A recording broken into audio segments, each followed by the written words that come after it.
Okay mga papi, done installation po tayo dito sa Yamaha NMAX version 1. Nag-avail po si sir ng ating promo package. Bali yung last wiring ni sir 2019 po. So ngayon po nagpakabit ulit siya sa atin. Nag-avail siya ng promo. So ito po yung mga kinabit natin kay sir. Dali lang.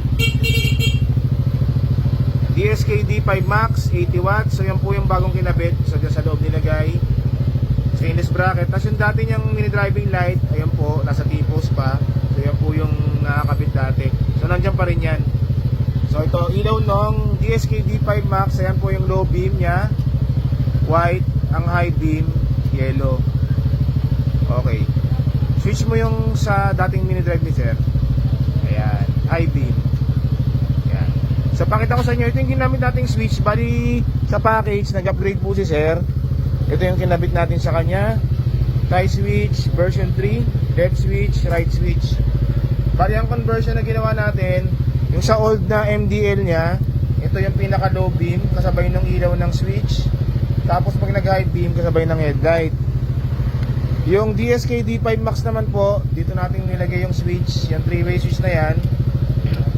Off, yung gitna, low, dulo, high. Okay.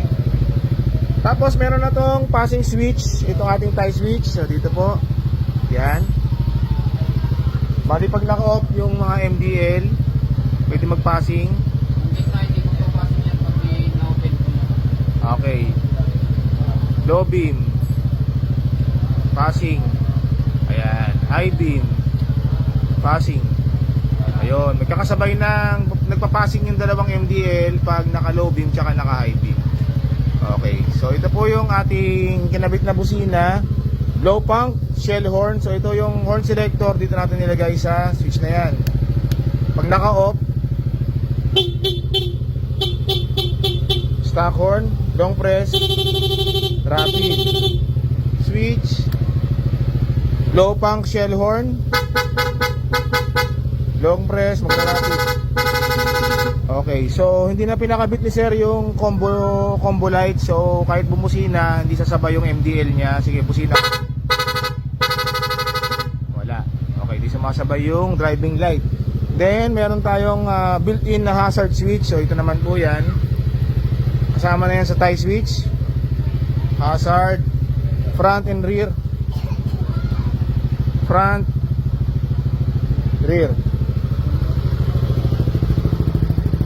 Okay, all goods. Okay mga paps, sa mga gusto pong mag-avail ng ating mga promo package, PM lang po sila sa page Scooteristas Online Shop. Maraming salamat po.